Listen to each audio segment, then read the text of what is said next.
Hey, girl, Patty, it's your girl, Kelly Price, and you are listening to Empower My Love with Natasha Finley. Hey, how are you doing? I'm good. How are you? I'm doing wonderful, wonderful, wonderful. Now, let me ask you this. You are a mother, right? I am. Okay. And I think I saw that you're a grandmother. Is that correct? I am. My 21-year-old is married and has 2 kids. Awesome. How old are the children, the grandchildren? 18 months and 2.5 months. Okay, amazing. So then you understand, honey, that I have a toddler. He's 3 years old. I was preparing for your interview. He grabs my laptop, okay?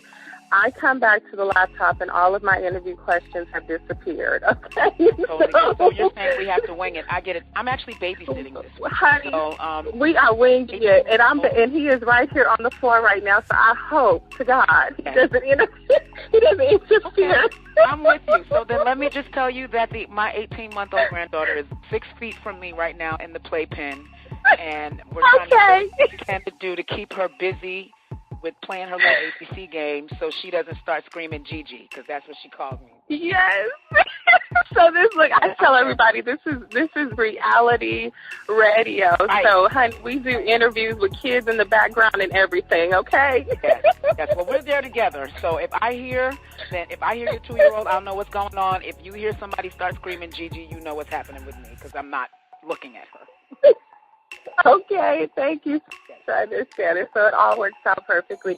Well, once again, I just want to thank you so much for coming on the show with me, and we're going to get into the interview and everything. So first off, I just want to say this, okay, that I noticed, I know that you're still really hot right now, but I know that there was an era kind of in the 90s where we just had women that can really sing.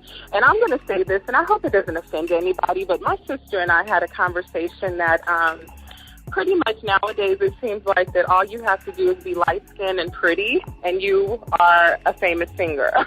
You can become a famous singer. So, I don't even know if that... I'm sorry, go ahead. No. Go ahead. Whatever you're going to say, that's fine. Yeah, I actually don't even know if that's the prerequisite. I think that really if you're willing, if you're able and willing to just kind of go out there and do whatever, you can become a famous singer, because you don't have to be able to sing anymore. They have so many toys and tricks in the studio now that to be a singer, you don't have to be able to sing. If you don't mind being half naked, if you don't mind doing a whole lot of other stuff, then I think that the opportunity is available to you. But, that is what I do appreciate about the true form of R&B and soul music. It will never be that you can do that and be acknowledged as a singer and not sing. So, everything in its place. But one thing you are right about is that singing is definitely not a prerequisite to become a singer in the business anymore. It's not. Exactly. And you got my point exactly. That's exactly what I was trying to say, is that, it seems like this pop era has tried to come in and take over R&B. But R&B was here way before pop, okay? And R&B is here to stay. And, and it's amazing that just the power of R&B music. And when I listen to your music and your voice, and and I was over here thinking, like, how can I say this? Because I know this woman has heard this probably all her life, but it's just something to a woman such as yourself, like the power that comes behind her music and its ability to heal and to deliver and set free and to tear down the walls of Jericho, okay? Not everybody can do that, so we definitely need artists like yourself at the forefront. Speaking of powerful singers, we had R&B Divas to come out. The original show had Faith Evans and Nikki Gilbert, and then now you are starring in R&B Divas with some volcanic lava-flowing vocal R&B female singers, all of which I feel are totally amazing. Tell us a little bit about that. You're absolutely right. I love the talent on this cast. And I go by one and name by name. If I start with Shantae Moore, she's one of the most unique singers that you will ever hear on the face of the planet. She exists in a world vocally that is not full. It is not occupied by many. There's not a lot of people that do what she does. So she's quite unique. I love what she does as a vocalist. So you're right. She's volcanic. When you talk about Lil Mo is gospel tinged and founded with hip hop ability blended in there. You've got Michelle A. to me, who her voice is a wonder. It's like some kind of a miracle, really. To have a condition where her vocal cords are underdeveloped, and so her speaking voice is affected, but as a singer, she's full-bodied in her voice. Amazing. Claudette, even for people that might not know a whole lot about her, if you've heard her sing, and you have heard her sing on the season, she's an amazing, amazing, amazing vocalist. And then Dawn Robinson is just a legend. I mean, we all were listening to In Vogue. She literally, you have SW, you have Destiny's Child, you have all of these girl groups, but before any of them, there was In Vogue. And to me, they laid a pattern down for the modern day girl group. We know that there were the Supremes and the Shirelles and all of that from back then, but when you're talking about the modern day contemporary R&B female group, they laid the pattern for it. And I have a great deal of respect for all of these women in their artistry and in their creativity. It's an incredible cast, and musically, you can't get much better than that, honestly. It's great. I have to agree. I definitely have to agree. There are some heavyweights. It's just absolutely amazing. Now, this is the first reality show that you've been on. Is that right? Yes. Okay. So how is that whole? What's that? It is. I said we can all tell I am a super duper novice. Not anymore, though. The season is over, and I was learning it as I went along. I don't know if anybody is ready for reality TV if they haven't done it. And then once you get in it, you have to decide if you are able or willing to do it as such. Because I've learned the good way and the hard way that it is not going to be anything that you expect it to be, no matter what you were told it would be, no matter what happens while you are shooting. There's always a way to put it. There just literally is. You have people that say, oh, it's not true, editing this doesn't happen. Everybody knows that every show in the world, scripted or unscripted, has to be edited before you get it. Every movie has to be edited. When you film 144 hours a week, in some cases, and that's redacted to 43 minutes, how in the world do you get the full story? You don't. You get what you're given, and you got to try to figure out what it is from there. And in most cases, you're going to get just what they want you to get. They've got to get the biggest rise, pull the greatest emotional response out of them. That much footage redacted to 43 minutes, so they're going to give you the most fictionalized or heightened part of it, so that you get the greatest reaction. So what I will say is it's big business just like everything else. I know the music industry. I learned about reality TV. Wow. Yeah. So it ends up being like an extended movie trailer. The whole season. It really is. It is an extended movie trailer. You have... now, other people would have to speak for themselves with their show. I can tell you that what you're seeing are outtakes and everything all cut into the show. Stuff when we thought the cameras were off that's happening actually, and it's just all kinds of stuff. So it's an extended trailer. Right. Absolutely right. Now that's amazing. Now, is this preparing you to launch your own reality show? Because I've seen it tweeted out. And I have to say that I put in my audition tape, so hopefully I am remembered. Natasha Finley. But can you say that this is the prerequisite for your reality show, and just kind of go into telling us about your reality show? Yeah, I 100% learned everything that I would want to do and would love to do with reality TV, and everything that I absolutely would never do with reality TV from being on this show. So it was a great learning experience for me. I learned how to make reality TV doing this show. So absolutely, my idea, Too Fat for Fame, really is because of my own life story, like many of my songs are, my own personal experiences, Too Fat for Fame is just that. It's the platform for people who are talented, who deserve an opportunity to be seen and heard, to take their life, their career to the next level, and either have experienced rejection or either just decided not to bother to try because of these industry standards of image that have been set.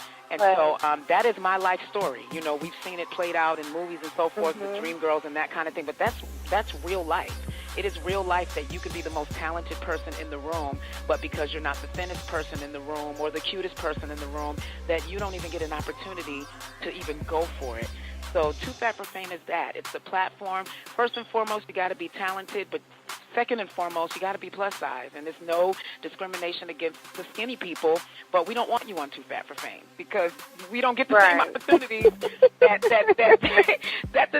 our thinner counterparts get. And so this is a lane that is being created just for those who have been told no because they're too fat. And I'm asking you, and we can pose this to your listening audience, anybody, you know, how much talent has the world missed out on because a person was plus size and told no? And I know one thing. I've seen personally thousands of audition tapes and audition reels in the last 6 or 7 weeks.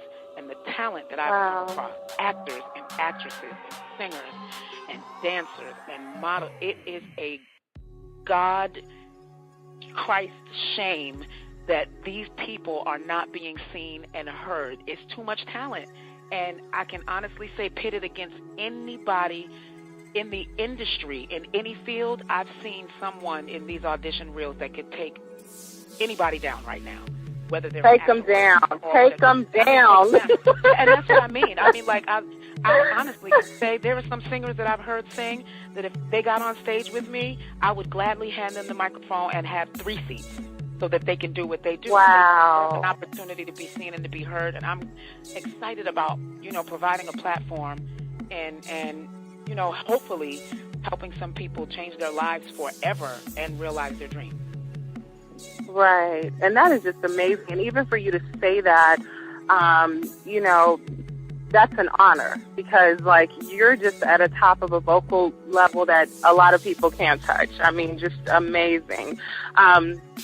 And, you know, one thing I wanted to say about that is it's so funny that you mentioned that because I do plus-size modeling, I write and so forth, but I don't think I'm abnormal. You know, for the longest time, you know, I've been 6 feet since I was 12 years old. And for the longest time, I thought everybody else was not growing. I always thought that I was the normal person. And I was like, y'all need to hurry up and grow up. And it wasn't until later on when I was studying charts that I realized, oh my gosh, I'm off the charts. I'm like beyond normal. But you know, you can't, it's like you can't look at yourself like you're abnormal. To me, I'm just fine. You know, I accept, and I think it's just really a shame that the industry is created that way because America's not that way. It's a mixing pot. You have everything. You have a variety of everything. And to be honest, I'm sure that the normal, everyday person will tell you that they want to see more people that look like them in the media. So I do. I think it's absolutely, yes, right. And it's like we get excited when we see that, you know, like, hey, that person looks like me, or, you know, they're normal. So, but I think it's just amazing that you are doing that.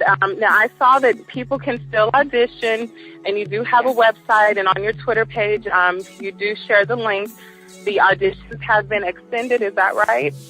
Yes, the auditions they were originally closed on July 31st, but literally just as the momentum picked up and they're pouring in, or people are apprehensive about sending it in, so a lot of people waited until the last minute, and then they were, you know, I got to do mine over, I need to make it better, and so we extended until August 31st, and we've also now added a live audition that will take place in Hollywood on August the 28th.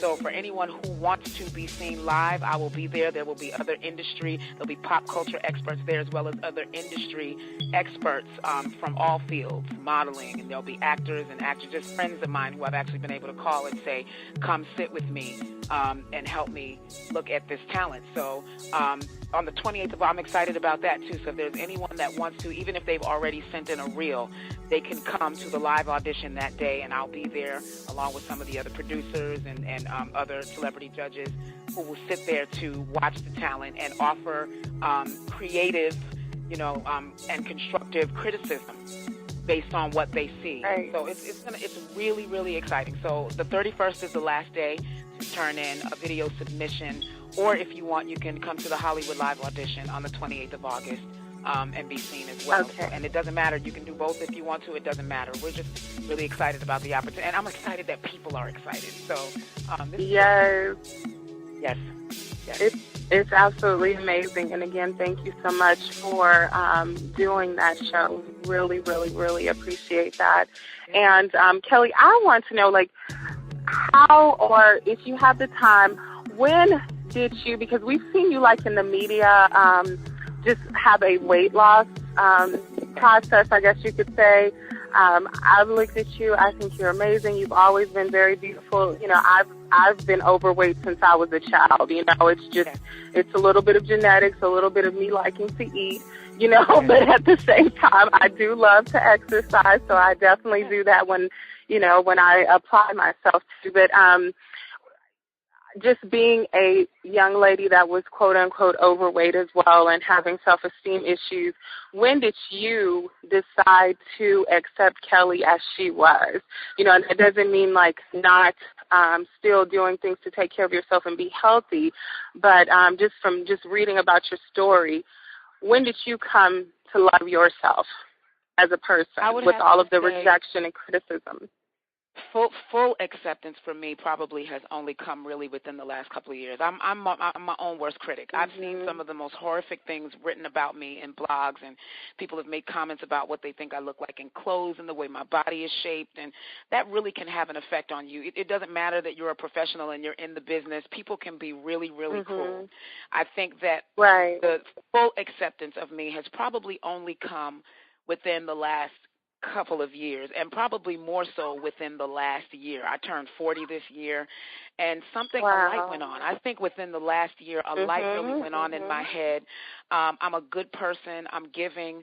I'm loving. I'm creative. So I have to start telling myself things about me that apply, that are true, and I can't let the things that people from the outside who don't know me get inside of my psyche because they don't like the way I look, or they feel like I'm too loud, or they feel like I'm too this. It really has been within the last year, and it's a process that you do have to work on. You have to on purpose, tell yourself what is great about you, because nobody else is ever going to see it or believe it if you don't first believe it. And so I feel like in some instances, there were some things about me that came off the way I thought about myself, and so when I bounced that out there, that's what I got back from the world. So I refuse to receive anything other than who I am as an intelligent black woman who was a mother and a wife and now a grandmother, and I contribute to society in a positive way. I put that out there, and I expect to receive it back, and if I don't get that back, then I totally reject it, because I'm worthy of better than to be treated as a lower-class citizen because you think I'm too fat, or you think I'm too black, or you think I'm too this. I will no longer ever again in life receive that. I will never receive that again. But that has literally come within the last 1 to 2 years, and I won't ever go backwards on that again. I will never go backwards on that again. I believe that I deserve what every other person in the world deserves, which is to be loved by those who love me and respected by those who I have to be around, and anyone who can't do one of those two, because you don't have to love me to respect me, and you don't have to do either, but you don't have to be in my circle either. That's right. You're absolutely right. And I want to share this with you, not just because I like curves, but I was looking at a clip of a monologue that you and Dawn did. And, honey, I looked at your hips, and I was like, damn. It's like, she looks amazing. No, because look, honey, I think curves are fun, okay? And I say that respectfully. I love men, but you look absolutely amazing. I don't mind complimenting another woman. So I just want you to know that woman to woman that you look absolutely amazing. And as far as the critics go, have you I'm sorry, were you about to say that? I said thank you. I appreciate it. My daughter nicknamed my hips. They have a name. And I daughter. You just gave me an idea. I need to nickname a part of my body. Yes. My daughter calls my hips hog and das. The left hip is hog, the right one is das. It's the hysterical. Okay, baby. Hog and das. Those are my hips. I love it. I love it. I love it. Let me ask you this, and I know that you have to go. I think David had 2 questions for you, but about reading. Have you ever decided, that you're just not going to read what people write about you? Is it possible to be in entertainment and not read those type of things? You know what, it is difficult. For me, it's difficult because I do want to know what people think. In the last few weeks, I've actually stopped reading. I've stopped reading with the show on and knowing that there are different things that are happening with the show. There are some things that are not being depicted accurately. And I think when people are in the thick of it and they're emotionally involved, I could read it and try to respond or try to defend or try to do whatever. Nobody's going to hear what I'm saying anyway because they're caught up in that moment. And I was reading what was being put out there, but it was, again, it was getting into my spirit. And again, I reject anything that speaks to me that's not true of who Kelly really is. So I told myself I have to I have to stop reading. I still communicate where I can because I've always been very hands-on and very direct with my followers and my fans online. I like them to know that it's really me and that I appreciate them, so I communicate directly with them. But I've had to scale back to protect my spirit from what's being put out there. And I can't do it if I don't guard my gates. And I sound like a church kid at this point because that's what I've been taught in church. I have to guard what I let come in my eyes. I have to guard what I let come in my ears because anything that comes into my ears or my eyes is prone to get into my spirit. And, again, we're not doing that. We're not doing that. Right. But you're right. And I mean, hey, that you're absolutely right about that. It works however you sound.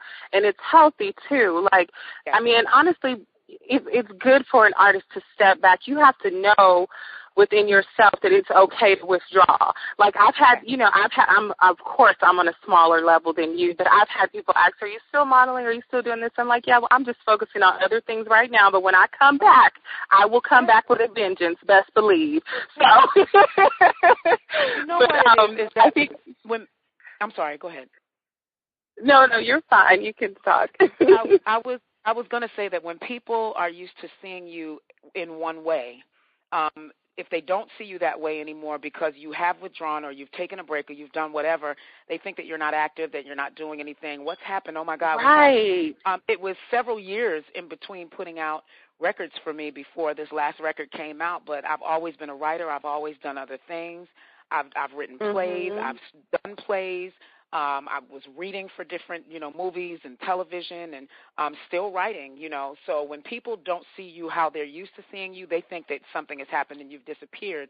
But, you know that you are multifaceted, and you've got many things going. People may be used to seeing you do model stuff, but and with me, it's the same thing. People are used to seeing me put out records and just do shows, but there's so much more to Kelly than just singing in the studio and recording a record. And so until people become familiar with the whole of you, and we have to accept that they may never know the whole of you, they can only judge the piece that they've been allowed to see or get to know, which means, in truth, only those who really know you will ever really know you, and the rest of the world only gets a glimpse. And so that's how I have to tell myself, if all they get is a glimpse, then they can only judge the glimpse that they get. And so I've got to kind of take it with a grain of salt and smile and continue to be as gracious as I can. Exactly. And that's a very good point that you brought up. Most people don't realize how multi-talented that artists are.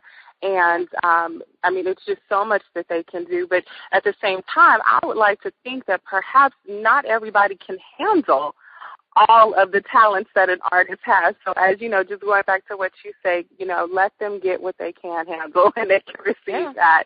So, David, did you have questions for Ms. Price as well? I certainly did. Hello, Kelly. How are you? I'm good. How about yourself?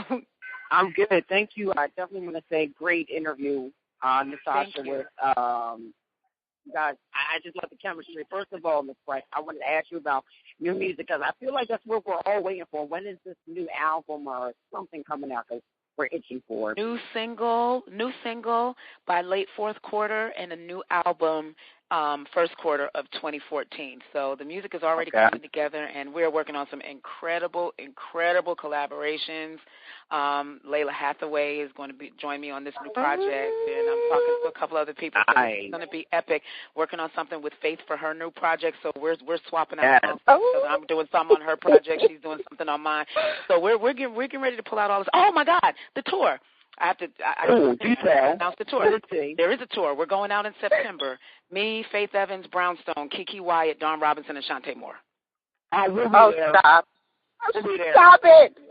Are you coming to San Antonio? I don't have the city routing yet. I just know that we are out from the second week in September until like the end of the first week in October. Awesome. So there'll be more about that. I'll be putting that up on social network, and the promoters will be doing all their advertising and stuff too. But that's going to be an incredible show. Definitely. Well, we'll be there. So now, can you still like to see as far as like, you know, producer-wise who you're working with and what sound we can expect without getting too much? Oh my God, I'm not switching out. I'm not working with anybody new. You'll hear me with Shep Crawford, who is my primary writing partner and producer. We've been working together for many years. We'll do most of the album. I am calling on other people to kind of flip some other stuff in there, but you know, Shep Crawford is behind things like As We Lay and Tired, and who wants to move that? Not at all. No. He's not right. It'll be much of what you know. In that respect, and then some other things sprinkled in. But that formula works. So if it ain't broke, don't fix it. Definitely.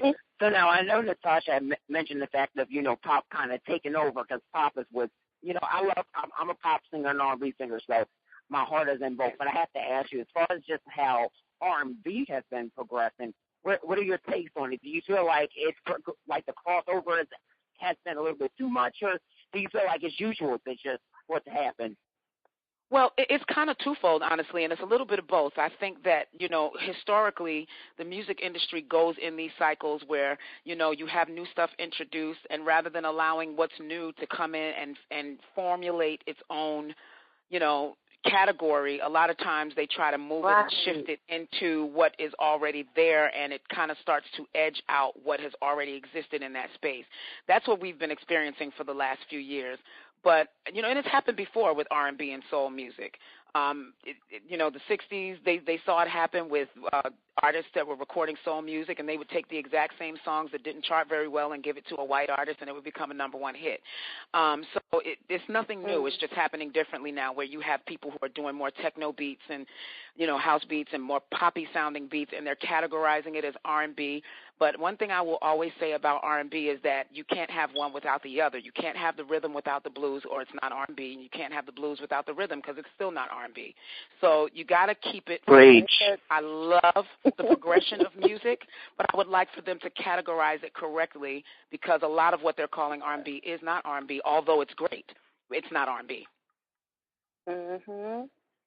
Most That's what's up. So now, I know you mentioned the fact of the positive with, you know, reality TV, you know, the fact of you learning certain things about it so that you can get geared for your show. But what have been the most negative things about it? Because I know it's not easy, number one, for those who don't know. It's very time-consuming. It's energy-sucking. So what are the things that you don't like about reality television? The most difficult part of it for me has been to, you know, we don't get to see the show before it comes out. And so we have nothing to do with the way it's put together. We have nothing to do with what is seen, and we're getting it when you get it. The hardest thing for me has been to watch things that have happened out of context or out of sequence. You know, and I've kind of taken a beating in the media for the last couple of weeks for reactions that I've had and things that I've said and things that I've done, you know, and just as a woman, and I've always been the girl. I accept responsibility for everything I say and I do. I'm big and bad enough to say it or do it. I'm big and bad enough to say that I did it. And I accept responsibility for all of my actions. I don't accept responsibility if they're put out there in a way so that you don't see it correctly. If you see something that happened in the wrong time frame, you know, you're going to think the wrong thing about it, because some things just justify themselves if everything that happened before it and everything that happened after. If all you see is what happened in the middle, then I should look crazy. So that's probably been the most difficult part, watching things happen out of order and not in sync with the real time that they happened in, and catching the backlash from that. People have had very strong reactions, which is the reason why I said a few minutes ago I've had to take myself offline, because people are, I think, to a degree, a little too emotionally involved just by some of the stuff that I'm reading, because I have to say, you've not ever heard me call any of these ladies out of their name. I don't do that. I think that women deserve better than that. You'll never hear that because it never happened. And some of the reactions that you've seen, I wasn't even talking to any of the ladies when they happened. So it's very interesting to see that something that